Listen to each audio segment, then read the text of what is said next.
Hello and welcome to today's webcast with Ovzon, where CEO Per Norén and CFO Victor Bremer will present the year-end report for 2024. After the presentation, there will be a Q&A, so if you're calling in and would like to ask a question, please press star 9 to raise your hand and then star 6 to unmute yourself when you're handed the word. You can also submit in questions in the form to the right. And with that said, I hand over the word to you, Per. Thank you, Ludwig. Good afternoon, good morning, and warmly welcome everyone. Thank you for joining us on Ovzon's earnings call for the fourth quarter and full year of 2024. I'm joined here today with our interim CFO, Victor Bremer. Thank you very much, Per, and hello, everyone. Excellent. Before we start the presentation, I would like to comment on two specific things.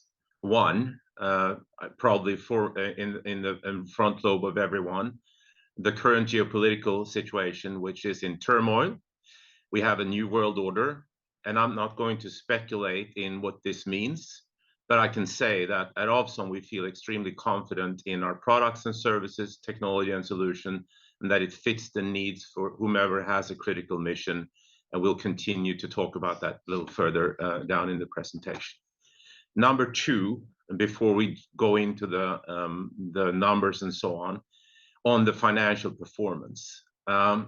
If it's not understood, I want to underline how excellent the performance was and how important the fourth quarter was for Ovzon. This has led to a very strong finish to 2024. And the executive summary is, it's only a year ago since we launched Ovzon 3. We already have two major customers contracted on the satellite only after 5 months. For those that are in the satellite industry, that's a very good achievement, I would say.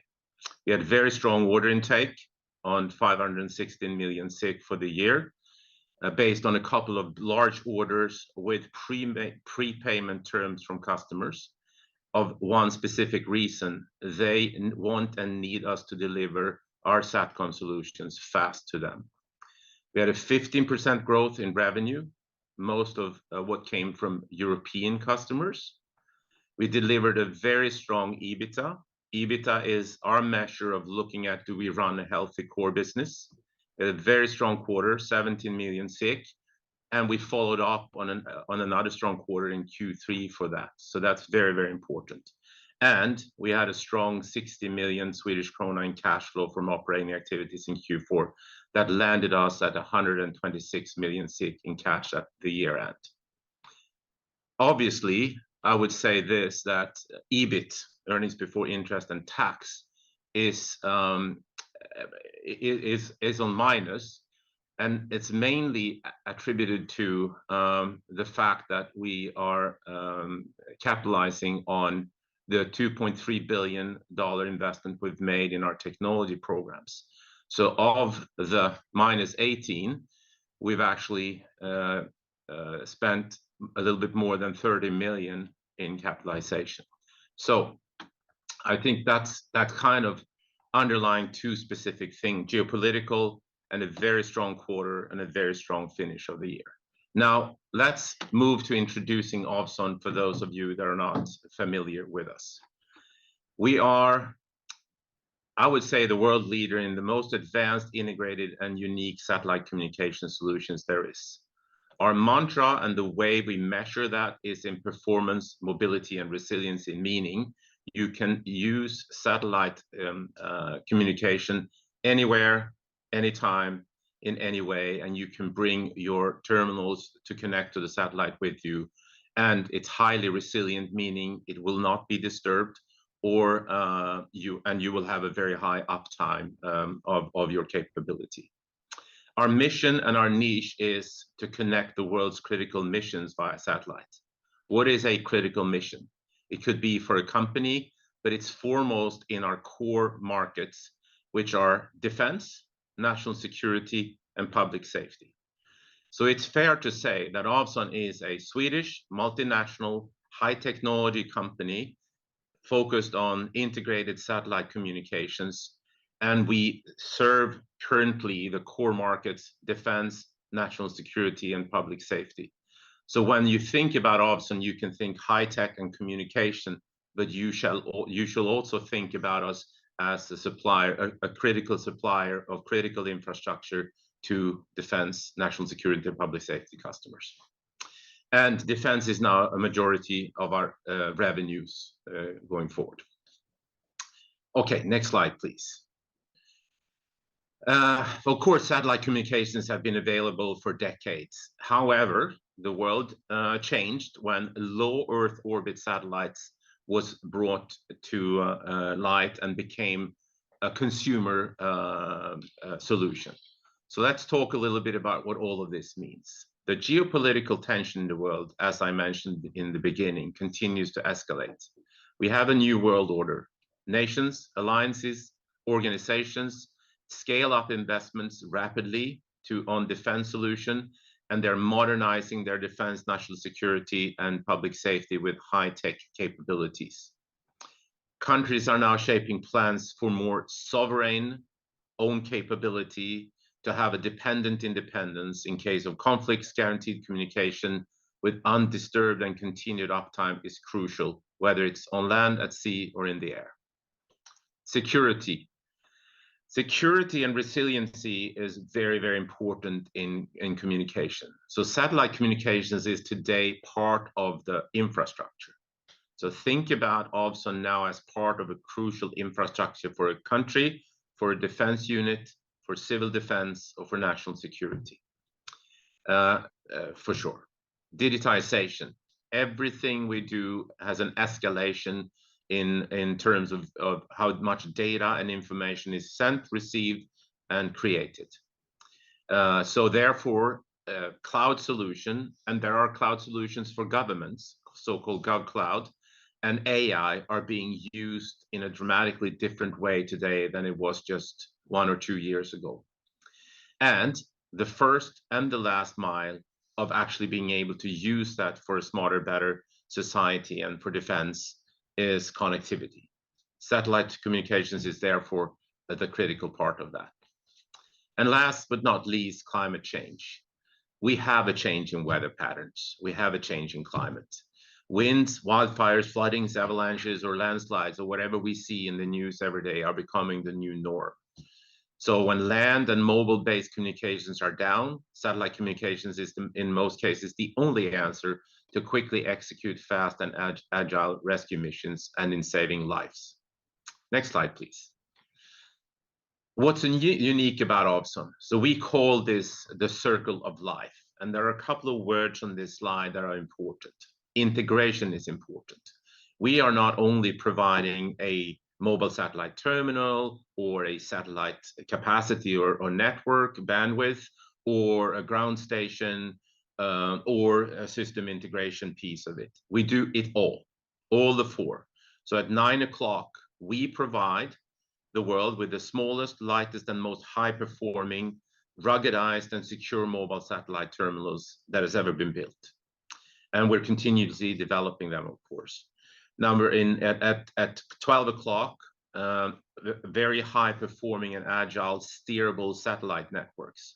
Steerability means we can move the beams on the satellite to a specific area and thereby increase the bandwidth and the performance of it. And we can do it in minutes, not in hours and weeks and so on. And with Ovzon 3, we now have the most advanced communication satellite in space. And we complement that with leased capacity if and when we need to. In 3 o'clock, you can see that we don't own, of course, a network of so-called gateways. We partner with very selected few resilient world-class secure gateway providers that connect it to fiber in their world. And the world is in their country, I would say. And the world is changing quite a lot. It is important to most countries to have sovereignty and its own capability. So they want the signal to go down in their country. Therefore, I think we have a smart strategy in not owning any of that infrastructure, but partnering with those that have it in the countries that we serve today. And last but not least, I think what stands out for us is that we operate on very high service level agreements where we guarantee 99.5% uptime and above that. We guarantee that by having a dedicated 24 hours a day, 7 days a week, and 365 days a year service and support from our global network operations centers. Next slide, please. Now, where and why is Ovzon positioned, and where is it in the competitive? Where are we, or is the company in the competitive landscapes? So, as I previously mentioned, our customers require and expect basically 100% uptime on performance and connectivity. And I strongly believe, and we know this from our customers that use us in very, very remote areas where there's no other infrastructure, that if you can't guarantee this, you cannot rely on satellite communications for connectivity. So if you look at this, on the top end, we serve that market. We are complementary to what is below us, which is the low Earth orbit constellations. So we are mission critical, we're premium, we're guaranteed connectivity, we're all about mobility and resiliency. You can't be disturbed and distracted, and we can guarantee that we deliver that. We're complemented by the Starlinks of this world that many of you know about. But Starlink is not a competitive threat to us. We don't see that as. We see it as a complement.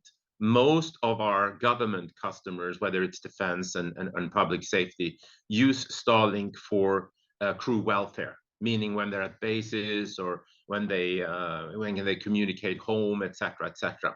There are other applications as well which they use it for, but this is and Starlink offers a best effort, meaning when a satellite is in orbit and you can get a signal, you have good connectivity. But if you're in the mission critical, you cannot wait for a best effort. You have to have a guaranteed service level. That's where Ovzon stands apart. That's where Ovzon shines, and that's where Ovzon and Starlink complement one another. I think this is extremely important to understand in the world we're in today. So complementary, not competitive. Next slide, please. Okay, as I mentioned in the beginning, I would say what a difference a year makes for Ovzon. A little bit more than a year ago, I stood with our team at Cape Canaveral, at the Space Center at Cape Canaveral, and saw a SpaceX a Falcon 9 rocket launch Ovzon 3 into space. So that was January 3rd, 2024. In a year, we have gotten the satellite to its designated position in orbit. We entered commercial service on July 5th. We had the first customer during the Olympic Summer Games in Paris in 2024. It was used by GIGN, what's the group Intervention de la Gendarmerie Nationale, which is one of the world's leading elite police tactical unit, then anti-terrorist unit for the French National Gendarmerie. A great use case for us. We also had our first customer, which is our longest tenured customer within the US Department of Defense, who signed a longer term contract with us at the end of July. And then, of course, at the end of 2024, we got the largest order ever in the company's history, 185 million Swedish kronor order from Swedish Space Corporation. And we'll come back to that in a minute. And I think what's also important to note is that because the launch was so successful, we didn't have to use any of the fuel for the satellite, which actually steers it. So it means we have fuel for more years than what was originally thought. So we have extended the lifespan to 18 years, which has also positive financial implications for us. Next slide, please. Accomplishments. Maybe repetitive, but I'll do it again. Really strong finish of the year. Order book at all-time high and a solid cash flow. To keep it pretty short, I talked about the 185 million order from Swedish Space Corporation. That order, we delivered terminals in Q4, the majority of them. I think we will talk about this in a little bit. but the service starts on March 1st. So we've said in Q1, but it's March 1st in this quarter that we're in now.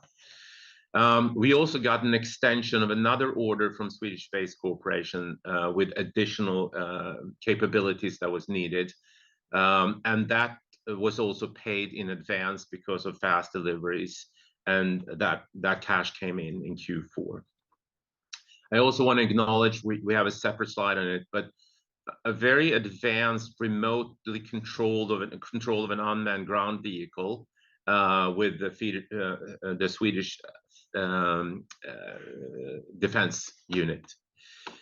And then after the quarter, of course, we've had some more news. We're participating, and I think this showcases our strength, that we're one of the leading providers of satellite communications in the world. We're participating in the 6G satellite initiative, which the Swedish Foundation for Strategic Research is investing 60 million kronor in for the next generation mobile satellite communication. We've had a renewal from the Italian Fire and Rescue Services. This is the third time this customer renews, which is good. Repetitive customers, renewed customers. We also announced that Andrea Löfgren was appointed as new CFO. Andreas starts on May 1st in 2025. And last but not least, we also extended and amended a loan facility agreement with P Capital Partners from expiring on December 31st, 2025 to now expire on September 30th, 2026. Victor will tell you a little bit more about those terms and conditions. Just a few words on Andrea, which you will meet, of course, during the spring here. Strong international experience from CFO positions within Skanska, one of the world's largest construction companies. It comes handy when you think about what Ovzon has done historically, what we will do in the future. He's also been responsible for investor relations for Skanska globally and for North America, where he's also lived for a few years, which also comes in handy given our customer base and how our company is structured. And most recently, he served as the CFO of Boklok, which was a housing concept which Skanska originally developed with IKEA and Skanska. And he has a master's degree in finance and financial management. We're very pleased to have landed such a prominent person to our team. Next slide, please. This is the largest order, and I think I've mentioned most of this already, so I don't need to do too much more than the 185 million kronor order is a 12-month contract. We see it as the start of the beginning for something big. It includes SATCOM solutions based on Ovzon 3, including mobile satellite terminals. We delivered them, a majority of them in December. Service starts in March. We got full payment of this order in January 2025, so we have further added cash to our cash box. This is a strategic milestone, and we have a very strong strategic partnership with Swedish Space Corporation, which we're very satisfied with. And this also creates good growth opportunities for us, both in Sweden and in Europe, etc. Next slide, please. The significance of the remote control of an unmanned vehicle that we did with Swedish FMV is the following. We believe that the future holds that the biggest business potential is unmanned solutions. And to have unmanned solutions that you can remotely control 1,000 kilometers away from Stockholm to this remotely controlled unmanned vehicle in Kiruna, Sweden, is a challenging task. It's made possible because Ovzon 3 has such strong performance with bandwidth, very little latency, and we have terminals that are not heavy, they are robust, and we can quickly make sure that we can utilize all of this technology in one go. Most, if not any other supplier can do this. So we see this also as a start of the beginning for something where further applications and solutions will come out of this. Thank you. Next slide, please. All right, so let's turn to the financial section of our presentation. Order intake, strongest quarter ever, totaling $19 million or 209 million SEK for the quarter. For the full year of 24, that was $48.4 million, corresponding to 516 million SEK, more than doubled compared to 2023. I repeat that, more than doubled compared to 23. Order book amounts to $31.3 million, corresponding to 344 million SEK, an all-time high. This is obviously a great foundation for 2025, where we want to be much more repetitive, predictable, and strong, even out the quarters during the year to drive towards profitable growth and an even stronger EBITDA. We'll focus on developing our current customer base and expanding with new customers, foremost in Europe and in the US. Now, over to some more details, and I hand it over to you, Victor. Thank you, Per. I will now walk you through our financial performance for the fourth quarter and total year. The revenue of 107 million SEK in the fourth quarter is all-time high for a single quarter and is a result of an overall better demand and improved order intake. The increase in revenue is mainly due to a high portion of delivered terminals of 43 million SEK, which also represent the majority of the remaining terminal orders taken during 2024. The revenue from SATCOM services in the fourth quarter was in line with the third quarter of 64 million SEK. Run rate for Ovzon SATCOM services is slightly below the third quarter and ends on 255 million SEK, but indicates compared to the full year revenue from Ovzon services of 223 million SEK that we are in a positive direction. Next slide, please. The positive trend on EBITDA continues in the fourth quarter, where we managed to further improve EBITDA up to 17 million SEK. And with that, we also break even on EBITDA level for the full year of 2024. This is an improvement of EBITDA during 2024 with 66 million SEK compared to 2023. EBITDA margin improves from -6.3% in fourth quarter 2023 to 15.6% in fourth quarter 2024. EBIT and EBIT margin were slightly improved in the fourth quarter thanks to improved EBITDA, but still negative due to the depreciation related to the activating of Ovzon 3 starting in the third quarter, which represent approximately 13 million SEK per quarter. Next slide, please. Cash flow from operations of 60 million SEK is an all-time high for a single quarter due to customer prepayments. We will see a similar effect in the first quarter of 2025, where we have received a customer prepayment and as end of January 2025, we have a cash balance of 219 million SEK. Cash flow from investments of 8 million SEK is related to the finalization of Ovzon 3. Net debt increases from a third quarter with 13 million SEK to 649 million SEK, which is mainly an effect of variances in US dollar.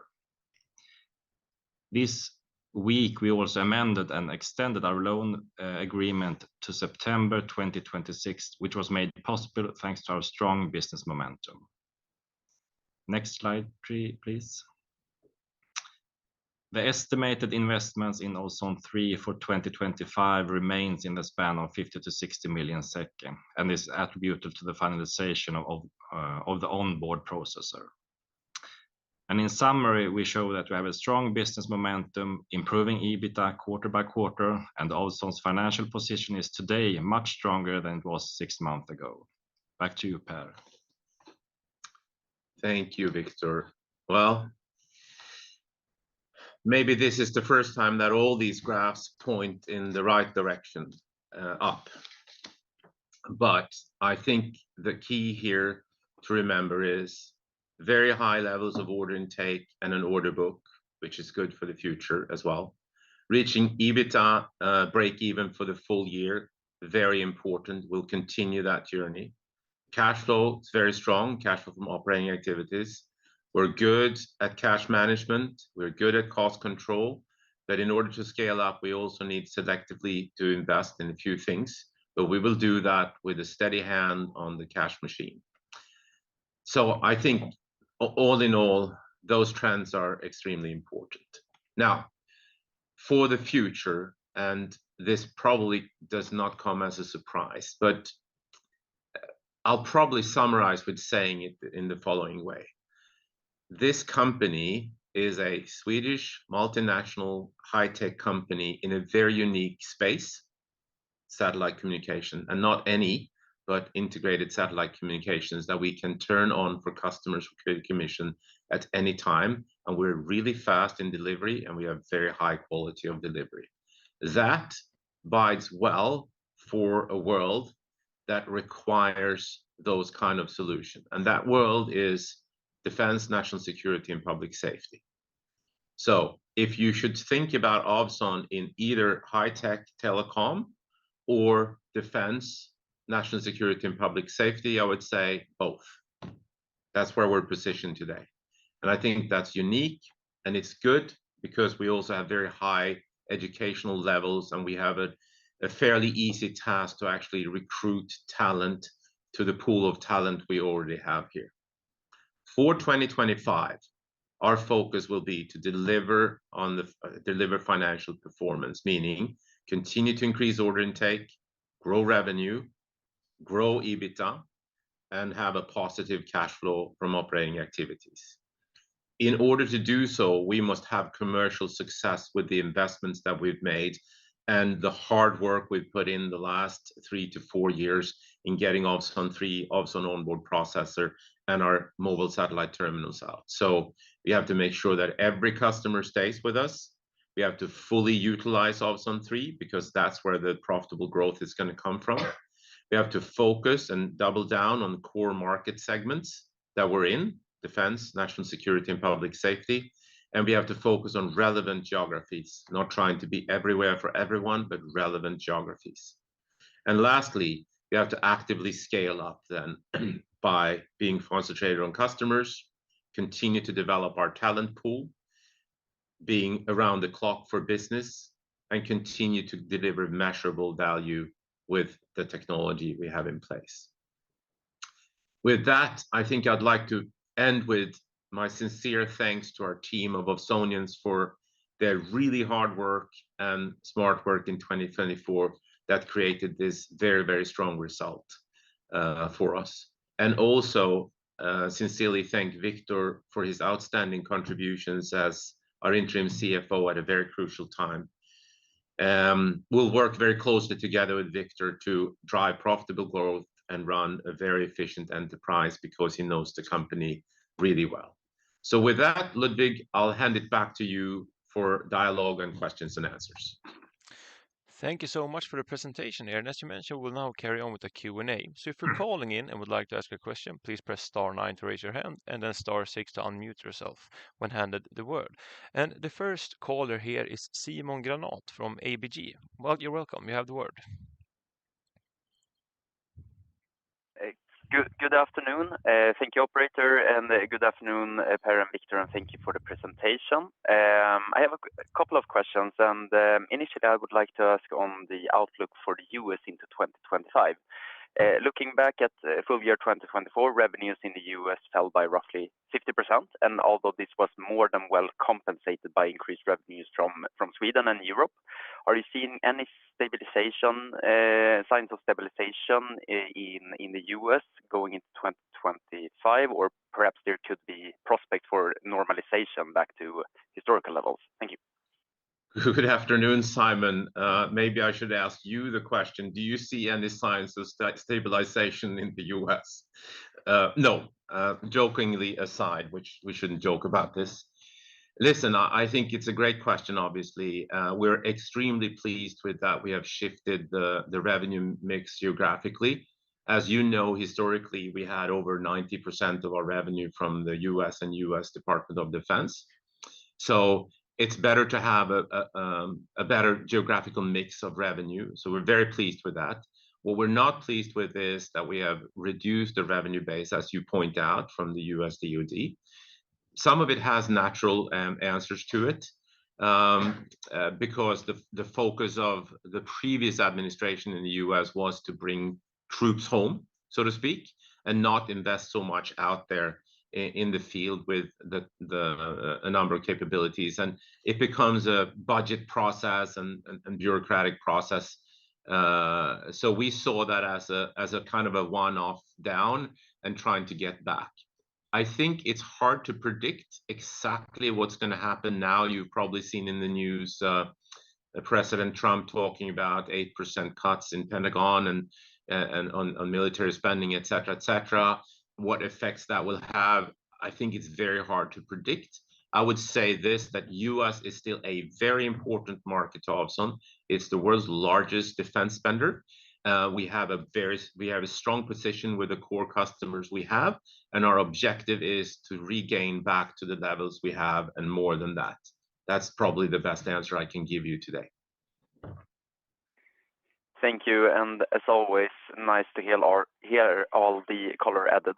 And just a quick reminder, where are we on the status on commissioning the onboard processor on Ovzon 3? And could you also remind us on the benefits as for when this comes into play?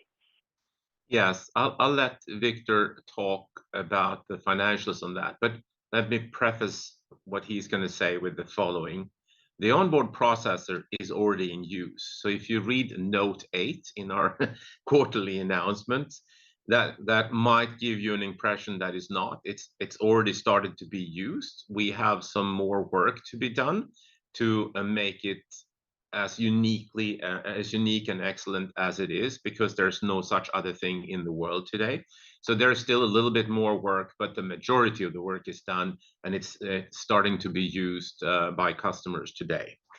Do you want to comment a little bit on the financials for that note 8? Yeah, when we take this into commercialization, then we also start the depreciations of the onboard processor. It will add on. So that's basically the reason for the writing in note 8, and maybe it's confusing, but it's already developed in majority. We have more than the minimum viable product starting to be used, but depreciation is not starting until we're fully done with the scope that we had originally set out to do. And also to mention that the test that the demo that we did with FMV in November was with the onboard processor, so which proves that it's fully functional, but there are still some small items to adjust. And the uniqueness with the onboard processor is of course I call it a switchboard in space. So basically, we've moved the intelligence of this. It's software enabled, so we've moved the intelligence from the ground to the space. So when for example, a teleport where the signal comes to the satellite and down to the user, if that's not functioning of any reason, if the infrastructure is out and so on, we can make one of our terminals a teleport and create a closed loop communication system. So you will have a guaranteed uptime. There are many more unique features of it, but in essence, this enables us to have this service level agreements and unique uptime that no one else can do in a very highly secure and resilient environment. Thank you for clarifying that. Appreciate it. And then on terminal revenues, which have historically been relatively lumpy, but have been strong for several consecutive quarters. Is it fair to expect such revenues to normalize a bit going into 2025? But at the same time, we know that the SATCOM backlog is particularly strong, so all these boils well for margin improvements, particularly on the back of a better mix. Thanks. Oh, yes, I would say this. I think the introduction of Ovzon 3 and with our SATCOM solutions that we have, the need for having an adequate number of Ovzon mobile satellite terminals increases. So what you've seen now during the past year and a half, I would say, is probably the new norm. But it's not going to be as predictable as every quarter there will be X, Y, or Z. It is all dependent on when customers want service to start and when customers thereby want terminals in their hands, both to make sure that they've trained their users on them, as well as having some in kind of reserve an inventory for themselves, etc., etc. But I do believe, so you will recall maybe, Simon, that maybe 3 years ago, we basically bundled the terminals into the subscription contracts we then were out selling, which meant that we owned the inventory, but it was out on lease kind of in the bundled business case. Nowadays, given the customer base we have in defense, national security, and public safety, there's no guarantee in what shape or form the terminals would come back. So we shifted about 2+ years ago into selling them outright, but we don't sell them as standalone. We always sell them when we sell the SATCOM solution. So the increase in sales of terminals actually means that the demand of the services also increases and the amount of users increases, which should be positive for the future as well. So that's a long answer to, you can't fully do equal between what you've seen the last maybe year to what's going to be in the future, but I believe we're going to have a higher level of volume than what we had previous years, 2, 3, 4, 5 years ago, more in line with what you've seen during the last year. Thank you so much. It makes a lot of sense. That's all for me. So thanks for having my questions. Thank you, Simon. Thank you so much for the question. We'll carry on now, and the next caller is Mikael Laséen from Carnegie. You're welcome. You have the word.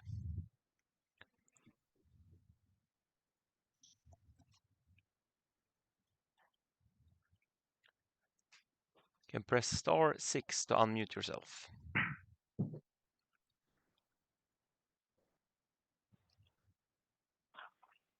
Okay, thank you very much. I hope you can hear me.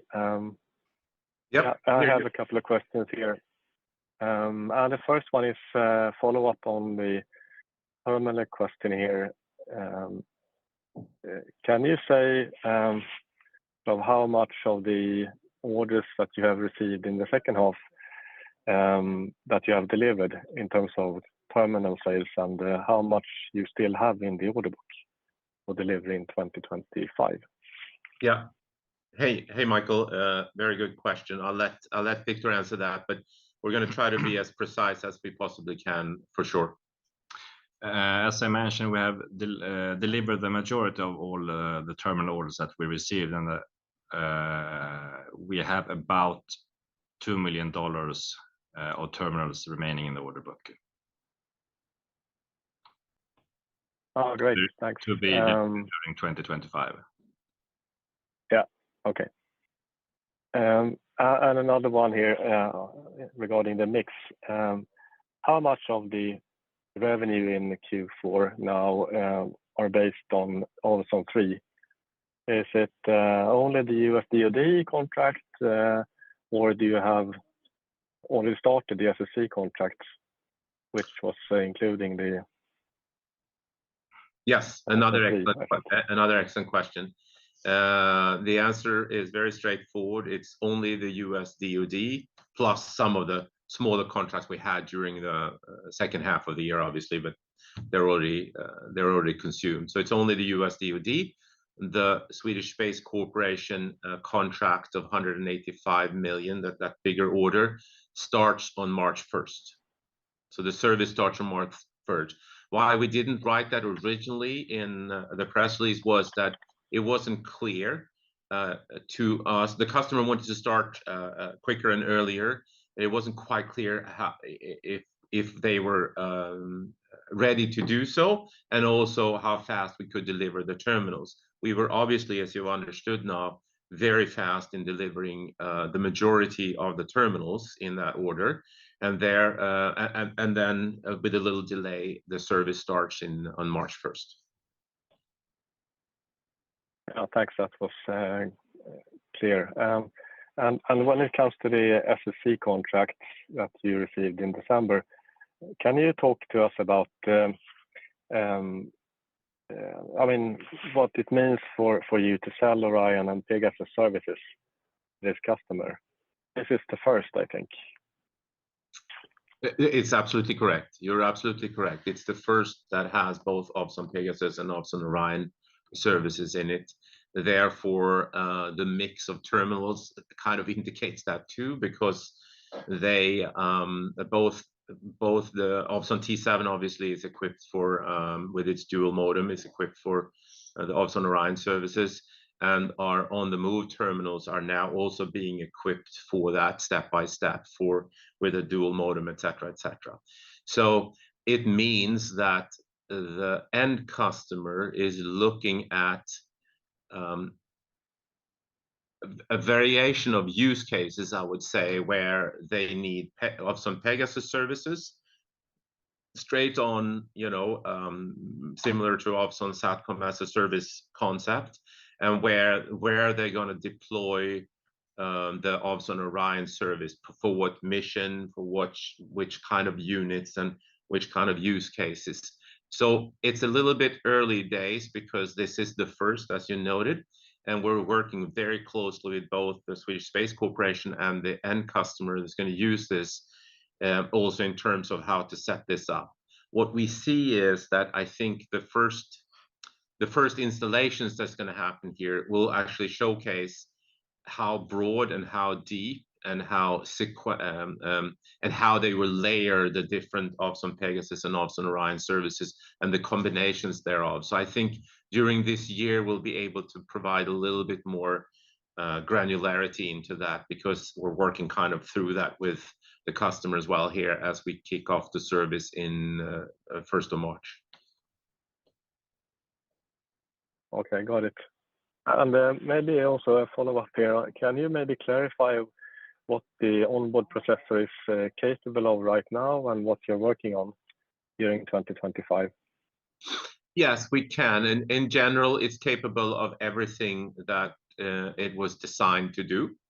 It's just that when we've also used it for the unmanned solution with Swedish FMV, when we have used it for some other demonstrations, we have seen that we could actually add some features and capabilities that we maybe had thought of but not made part of the kind of base package of it. So that's what we're actually doing here. So the more it's going to be used, the more we'll develop it. And that's the beauty with having a software-enabled capability, really, is to go deeper and deeper into how it can be used. And I think that's going to provide layers and potentially new applications and services around it too. But it's a little bit too early to say, but it's being used both in demonstrations and with the customers that they're now going to start to use it. So it's more of an incremental development of features and capabilities that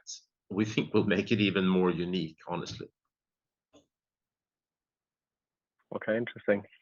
And another maybe basic question.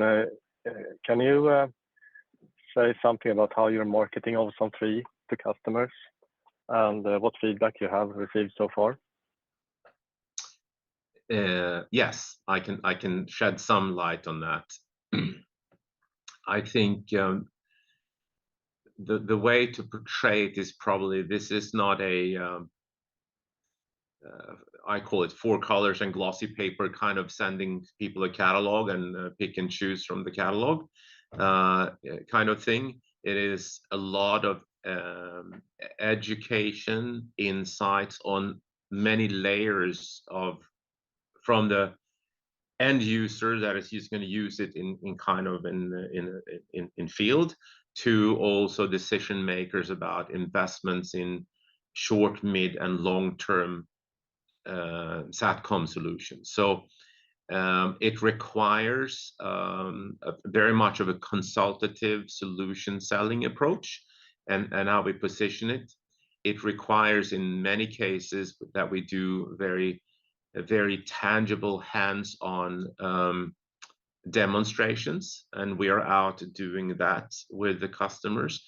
Actually, the recent trend is that more, and given I would say the geopolitical tension, more and more of the end customers are actually looking at this as a way to also find a way to work together a little bit on, if we have this solution, what could the combined efforts look like? What would the onboard processor actually mean to us if we could have interoperability, without disturbance, etc., etc. Where would we use that? How would we use that on land, at sea, and in the air? How can this play into unmanned? So the FMV test is an unmanned. I think the potential for unmanned, and you know a little bit about our company, we're very, very good at antenna and RF development, right? So the lighter and smaller antennas can be, they can sit on smaller unmanned as well. So you can have a range of applications here with manned and unmanned, and people using our solution. So I think that describes it pretty well. We address the customer in multi layers of their organization. We go in and do both presentation and demonstration, and we also do some demonstrations actually with other capabilities like Starlink and so on, where Starlink is used for certain use cases and where they can't meet the demands. Ovzon, of course, is the mission critical thing on top of that. So you do kind of a mesh network capability. So that's how the discussions and the entry into the customer goes. Okay. Can I ask a final one? Yeah, last question, then we have to move on to other. Yep. Okay, final one. Important question here. What actual additional steps are you taking to secure larger and longer term contracts with the U.S. defense agencies? Yeah, I think that's the $10,000 million question, maybe. The way to do it is, first of all, to secure the customer base we have today. It starts with that. They normally operate on 12-month budgets or so on. So it's hard to kind of change, pardon me, to change that rhythm. The second thing we're doing is we are partnering with others that sit on so-called program contracts, so longer, large frame contracts. They can be up to 5 years on those. So we are targeting partners that sit on those. And thirdly, we're also working a little bit more with opening doors into higher levels of management, whether it's Pentagon or even senators and Congress, women and men, that sit on the, on defense, kind of interesting defense aspects of things. So we actually have to broaden it, and the US is a huge country, obviously, as you know, but we're taking step by step and measures to work through the whole value chain of decision makers and influences and those that can allocate funds and to that. But I think the big portion is that working with those that sit on frame contracts and becoming part of that. Then you can get longer term contracts. But I think in parallel, we got to be snipers. So we got to be what we're good at. And there are other units out there that needs us, and those sits on either yearly budgets or they sit on longer contracts, and they might test us for a year with options of 2 or 3 or 4 years. So we're working on all aspects of that, and not only in the US, but in other countries as well. But US is for sure a focused area. Okay, thanks. So thank you so much for the questions. We have some questions as well that have been sent to us. Now, when the Ovzon 3 is in operation, what are the R&D activities focused on and what future product and services will it result in? We'll take a deep breath here. We've spent the last 5 years developing these technology platforms and so on. But I'll give you a couple of examples that we're focused on. One is the satellite Ovzon 3 shows that it's performing at par with or better than design and the requirements we have in the first cases we have with the first customers.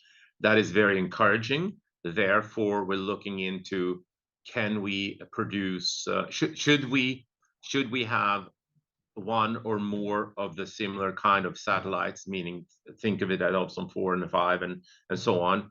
And what would that mean? Would we change anything in the design and technical requirements of it or not? So we're working on that in the background here to build a case for that. Secondly, the same with I answered the onboard processor is in continuous development here. So we're looking at that. That's an effort we're underway. And thirdly, we know we're unique with the smallest, most ultralight, ruggedized, and high performance terminals, mobile satellite terminals.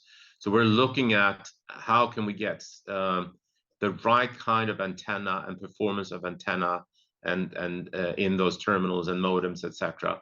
So those efforts are also underway. But I would say we are measured and we're customer driven in how we build those solutions and capabilities. But that's kind of the R&D. But right now it's all about getting return on investment on the technology programs we've invested in. Thank you so much. How come you're not profiling more towards the defense industry? How come we're not profiling more towards the defense industry? Yes. Okay, we are profiling ourselves purely against defense, national security, and public safety, and the majority of our revenues is in defense. So we are profiling towards defense. Very clear. Where are the terminals produced, and do you see any risk of sourcing problems due to free trade restriction, etc.? Very good question. One, I don't see any problems with the tariff discussion that is going on. We will always have a chance to adjust the pricing of the terminals if there are tariffs. So that's what we'll do. We're not synced into any of that. That we will do. We'll also look at if we can reduce cost for certain things. That's number one. Number two, the majority of the terminals are produced in Sweden. Some are third party that we work with, but they are produced in an EU country and then taken to Sweden for factory acceptance test and making sure that they fit the quality norm of Ovzon. So we see that within Sweden and within EU, that's where we produce. Thank you so much. Moving on to the last question here. Do you see that NATO and EU countries prefer a European supplier rather than, for example, a USA one to keep it locally, so to speak? That's one of those difficult questions. I would say this. Every country prefers to have their supply base close to themselves. So Sweden prefers to have defense industry suppliers that are Swedish, but they cannot only rely upon that. So they look at Europe and collaboration. But I would say the US is a very important country in terms of aerospace and defense capabilities. Sweden, for example, as a country, has a lot of exchange there between aerospace defense contractors, technology contractors, etc., etc.